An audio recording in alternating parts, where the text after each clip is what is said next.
సత్యం కావేరి వాళ్ళు వెళ్ళిపోయారని తెలిసి చాలా కోపంగా అక్కడికైతే వస్తూ ఉంటాడు. ఇక సత్యం అయితే చాలా సీరియస్గా దేవ వాళ్ళ ఇంటికి వచ్చి రే దేవ రారా బయటికి అని చెప్పి చాలా సీరియస్గా అంటాడు. అది విని అక్కడ ఉన్న రౌడీలు అయితే ఏంట్రా ఎవడ్రా నువ్వు, మా అన్ననే పేరు పెట్టి పిలుస్తావా, ఎవరు నువ్వు అని చెప్పి అంటూ ఉంటాడు. దాంతో అక్కడ ఉన్న సత్యం అయితే పిలవరా, మీ అన్నని పిలు అని చెప్పి వాళ్ళందరినీ కూడా బెదిరిస్తూ ఉంటాడు. దాంతో అక్కడ ఉన్న ఒక రౌడీ అయితే అక్కడ ఉన్న దేవాకైతే కాల్ చేస్తాడు. ఇక దేవాకి కాల్ చేయటంతో ఏంట్రా ఎన్నిసార్లు బిజీ వచ్చినా సరే మళ్ళీ మళ్ళీ చేసి బుర్ర తింటున్నావు, అసలు ఏమైంది, ఎందుకు చేశారని చెప్పి దేవా అంటూ ఉంటాడు. దాంతో ఆ రౌడీ అయితే అన్న ఎవరో సత్యం అంట వచ్చారు అని చెప్పి అంటూ ఉంటాడు. దాంతో దేవ అయితే సత్యంతో ఫోన్లో మాట్లాడుతూ ఉంటాడు.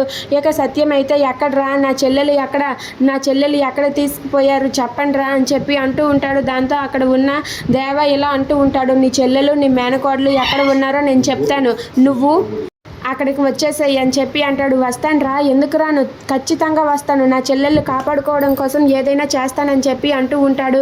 దాంతో అక్కడ ఉన్న సత్యం అయితే దేవా చెప్పిన ప్లేస్కి వెళ్తాడు. ఇక ఇదంతా తెలిసి కావేరికి అయితే ఒక ఫోన్ కాల్ వచ్చి సత్యం దేవా దగ్గరికి వెళ్ళాడు అని తెలుస్తుంది. అది తెలిసి కావేరి ఒక్కసారిగా షాక్ అయిపోతుంది. ఇక తనైతే ఫోన్ పెట్టేసి అన్నయ్య అంటూ గట్టిగా అరుస్తూ ఉంటుంది. అది చూసి చిన్ని కూడా బాధపడుతూ ఉంటుంది. ఏమైందమ్మా ఏమైంది అంటూ కంగారు పడుతుంది. Please subscribe.